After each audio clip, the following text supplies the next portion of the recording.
नमस्कार दोस्तों, मैं अमितेश्वर आनंद एक बार फिर से आपके सामने साइंस ऑफ द रिकॉर्ड की सीरीज में हाजिर हूँ।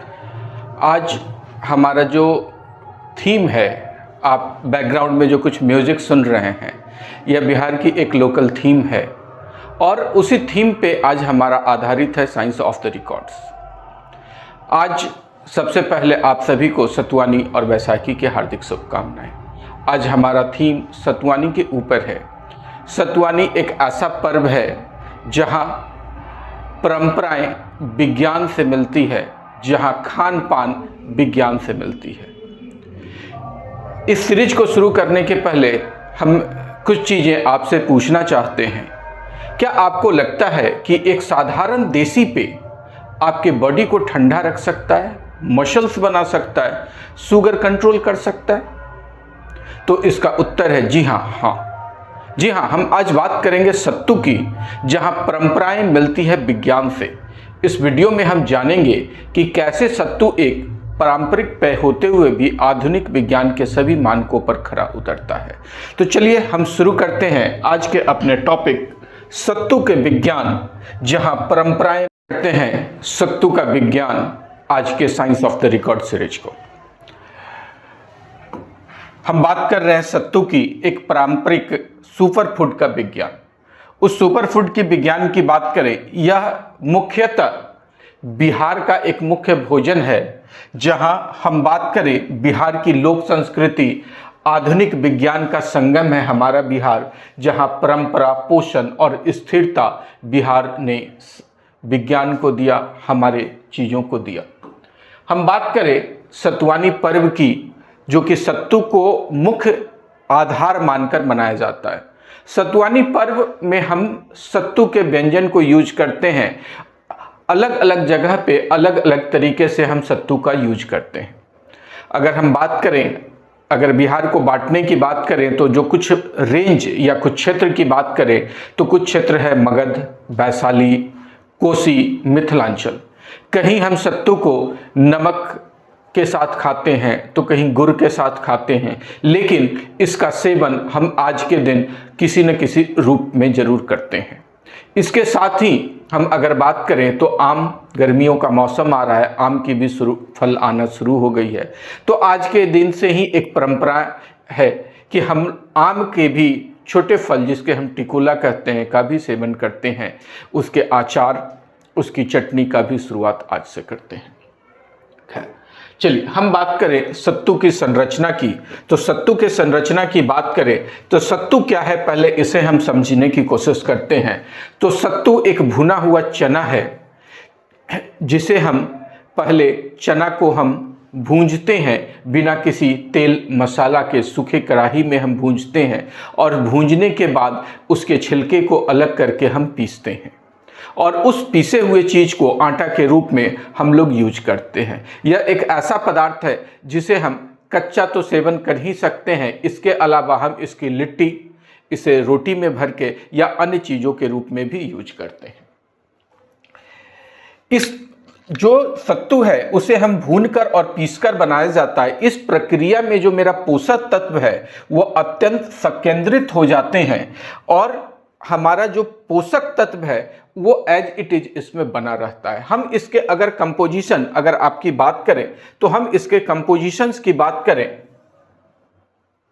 तो आप यहां पे देख रहे हैं कि इसमें जो जो मुख्य तत्व पाया जाता है, प्रोटीन, कार्बोहाइड्रेट, फाइबर, वसा और खनिज। अगर हम प्रोटीन की बात करें तो प्रोटीन इसमें अप्रॉक्स 20% जो है प्रोटीन पाया जाता है। प्रोटीन का यूज क्या है, हमारे मांसपेशी निर्माण एवं उत्तक टिश्यू के रिपेयर के लिए आवश्यक है। उसकी बात करें जो सेकेंड, ये 20% जो है हमारा प्रोटीन है और 45% जो है हमारा कार्बोहाइड्रेट है। जो कार्बोहाइड्रेट जो हमें ऊर्जा का एक स्थिर स्रोत देता है। अन्य चीजों की बात करें, इसमें फाइबर 18%, वसा 7%, खनिज लवण 10% है। आयरन मैग्नीशियम की बात करें तो यह रक्त निर्माण और यानी ब्लड डेवलपमेंट और टिश्यू तंत्र के लिए, नर्वस सिस्टम्स के लिए एक इंपॉर्टेंट चीज पाया जाता है। तो एक सिंपल से सत्तू की बात करें तो इसमें हमारे जो पोषक तत्व है, प्रोटीन, कार्बोहाइड्रेट, मैग्नीशियम, ये चीजें एक विस्तृत रूप में पाई जाती है। अब हम इसकी बात करें तो इसका हमें किस तरीका से लाभ है हमारी बॉडी के लिए, हमारे लिए कैसे ये हेल्पफुल है, आज उसकी बात करते हैं।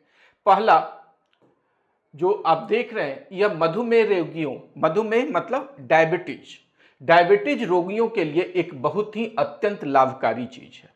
दूसरी बात करें, पाचन में सुधार करता है। कैसे पाचन में सुधार करता है कि इसमें हाई फाइबर पाए जाते हैं जो कि आंत की गतिशीलता को बढ़ाती है और कब्ज को दूर करती है।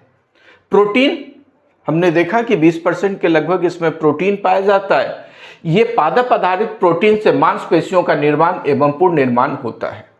सबसे जरूरी चीज है कि जब आप सत्तू का इंटेक करते हैं, सत्तू लेते हैं, तो आपके जो प्यास की शक्ति है वो बढ़ जाती है, यानी पानी इंटेक करने की कैपेसिटी हमारी बढ़ जाती है। इसे अधिक पानी चाहिए होता है, तो ये हमें गर्मियों में शरीर के तापमान को नियंत्रण रखने में प्रभावशाली होता है।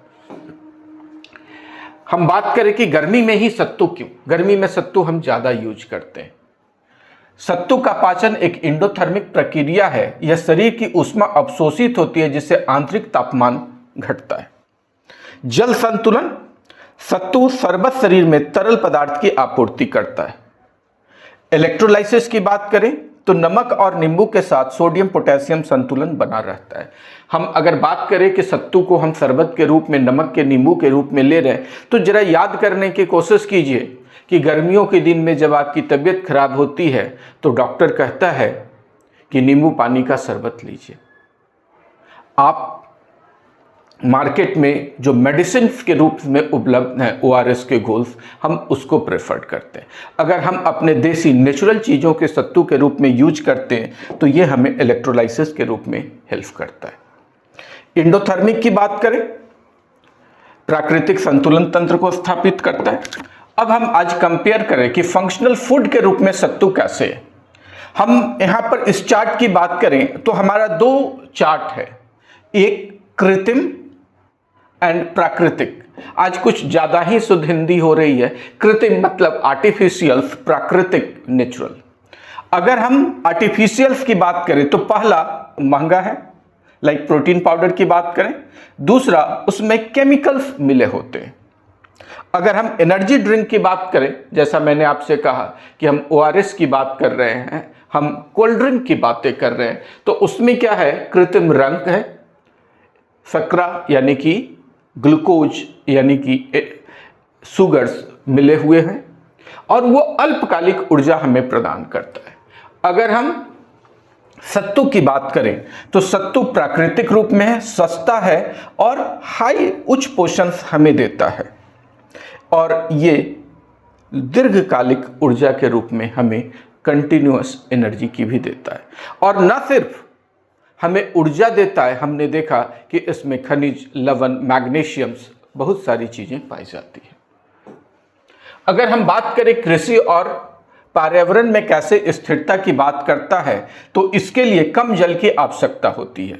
चना के लिए, चना वर्षा निर्भर फसल है और सिंचाई की न्यूनतम आवश्यकता होती है। पर्यावरण के अनुकूल है, नाइट्रोजन फिक्सेशन के द्वारा मिट्टी की उर्वरता बढ़ाती है और उर्वरक की कम जरूरत इसे होती है। ग्रामीण अर्थव्यवस्था की बात करें तो यह लाखों किसान परिवार का आजीविका का आधार है। अगर हम सामाजिक और सांस्कृतिक महत्व दें तो ये एकता और पारिवारिक पर्व है सतुवानी, जहां हम लोग कृषि की उपयोगिता को समझते हैं और कृषि पे आधारित चीज़ों का उपयोग करके अपने सामाजिक जीवन को और बढ़ावा देने की कोशिश करते हैं। अगर हम आधुनिक युग में सत्तू की बात करें तो आज फिटनेस डाइट के रूप में हम इसे यूज कर रहे हैं। जिम जाने वाले युवा और एथलीट सत्तू का प्री वर्कआउट शेक के रूप में अपना रहे हैं। पैकेज प्रोडक्ट्स के रूप में हम बात करें तो आज बहुत सारी ब्रांडेड्स कंपनियां सत्तू को एक पैकेट के रूप में और इंस्टेंट मिक्स के रूप में आज लेकर आ रही हैं। और नए क्षेत्र की बात करें तो आज स्टार्टअप और निर्यात के क्षेत्र में खासकर युवा उद्यमी जो बिहार के नए स्टार्टअप स्टार्टअप्स बच्चे हैं, वो सत्तू के नए नए आइटम्स को लेकर, सत्तू के नए नए चीज़ों को लेकर आगे आ रहे हैं। और इस तरीक़ा से इसका, अगर हम आधुनिक युग में सत्तू की बात करें तो साइंस और मार्केटिंग, कॉमर्शलाइजेशन, इकोनॉमिक्स, सब चीज़ों में हम सत्तू का यूज कर रहे हैं। तो आज के सीरीज में इतना ही। अगर आपको इसी तरीक़ा के नई वीडियो, नई जानकारी चाहिए तो हमारे चैनल्स को सब्सक्राइब करें, लाइक करें और शेयर करें।